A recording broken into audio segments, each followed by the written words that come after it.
Жобаға қатысамыз дегеннен кейін біз өзіміз іздей бастадық, қандай гидропоника, қандай идеялар, қандай жобалар, осыған дейін зерттеулер жүргізілмеген. Беларустық маманмен сөйлестік, және оның айтуынша негізі гидропониканың көптеген зерттеулер ашылмаған Қазақстанда. Біздің негізгі мақсатымыз екі затты қосып көру. Қазақстанда қатты қолданылмайтын заттар гидропоника және микориза. Және бұл зерттеу біздің ойымша Атырауда осы негізінен Қазақстан бойынша алғашқы зерттеулерін бірде ойладық. Көріп тұрғаныңыздай зерттеулер жақсы жүріп жатыр. Бір ай шама бұрын Артур екеуміз осы жобаны біз ғылыми жобаға қатысып, облыстық кезеңде бірінші орын жүлделі алып, республикаға жолдама алдық.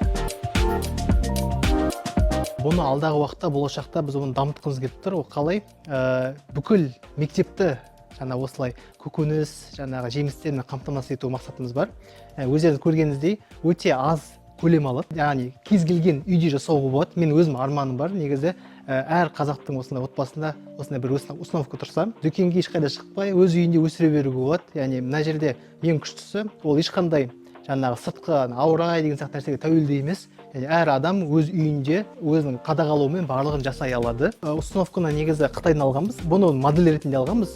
Не үшін? Оқушылар ары қарай осыны өз қолымен қайталау мәселесімен. Яғни кәдімгі простой труба болады ғой, айтқан сантехник қолданатын, соны қолданып, содан оқушылар өз қолымен бұл установканы жасай алады негізінде. Сондайдың бір 3-4-еуін қойып қойсақ, бағана мақсатымызға жетеміз деп ойлаймын.